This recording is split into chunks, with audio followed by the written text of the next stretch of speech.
Assalamualaikum warahmatullahi wabarakatuh dan salam Malaysia Madani. Pohon pepaya tiada berduri, tumbuh bersama bunga melati. Izinkan saya perkenalkan diri, moga-moga menyentuh hati. Nama diberi Nur Alia Batrisha binti Muhammad Fauzan dan berusia 12 tahun. Saya bersekolah di Sekolah Kebangsaan Bukit Perah yang terletak di Aceh, Terengganu. Kod sekolah saya adalah TBA 5003. Pada waktu lapang, saya gemar membaca buku cerita. Dalam video ini, saya amat teruja untuk berkongsi cerita tentang sebuah novel yang pernah saya baca yang berjudul Bagai Melukut di Tepi Kantang. Siri 1001 teladan di sebalik perumpamaan yang berjudul Bagai Melukut di Tepi Kantang merupakan sebuah cerita yang sangat menarik dan syarat untuk dijadikan iktibar dalam kehidupan seharian. Novel terbitan Pustaka Akal Ilmu ini diterbitkan pada tahun 2017. Novel ini setebal 223 halaman dan berharga RM39.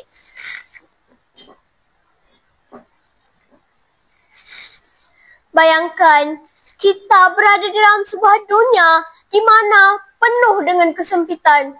Setiap hari mencari sesuap nasi dan pendidikan bagai impian yang susah dicapai. Inilah realiti kehidupan yang dipaparkan dalam cerita novel Bagai Melukut di Tepi Kantang karya Nur Fatin Amira. Novel ini bukanlah sekadar cerita biasa, tetapi mampu menyentuh hati, menyadarkan minda dan memberikan inspirasi kepada kita semua. Novel ini membawa kita menyelami kehidupan Hanif, seorang anak kecil yang hidup dalam kemiskinan bersama keluarganya. Ayahnya, Pak Mat, bekerja keras mencari barang terbuang untuk dijual semula, manakala ibunya Maksum berniaga nasi lemak demi menampung kehidupan mereka. Namun, takdir tidak pernah berbelas kasihan kepada mereka. Pak Mat terjatuh ke dalam parit akibat hujan yang lebat dan akhirnya meninggal dunia. Hidup mereka semakin sukar apabila Maksum jatuh sakit dan meninggal dunia. Tidak lama kemudian, bayangkan, dalam sekelip mata, Hanif menjadi yatim piatu dan terpaksa menjaga adik-adiknya yang masih kecil. Tetapi, mampukah seorang kanak-kanak menanggung beban sebesar itu? Beban itu akhirnya meruntuhkan segalanya demi masa depan adik-adiknya diberikan pada keluarga angkat. Perpisahan yang menyakitkan ini meninggalkan luka yang mendalam di dalam hati Hanif. Persoalannya, adakah Hanif akan terus pasrah dengan hidupnya?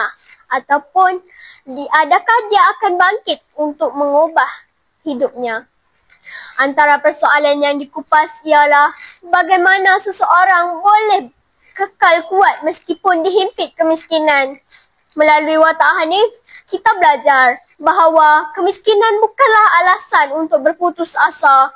Ia adalah ujian yang mengukur sejauh mana kesungguhan kita dalam mengubah takdir.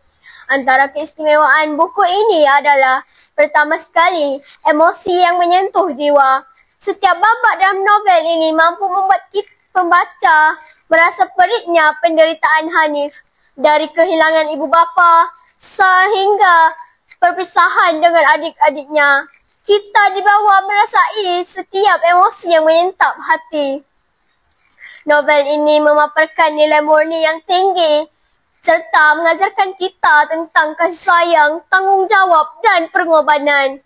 Hanif tidak pernah mementingkan diri sendiri, malah sentiasa mengutamakan keluarganya.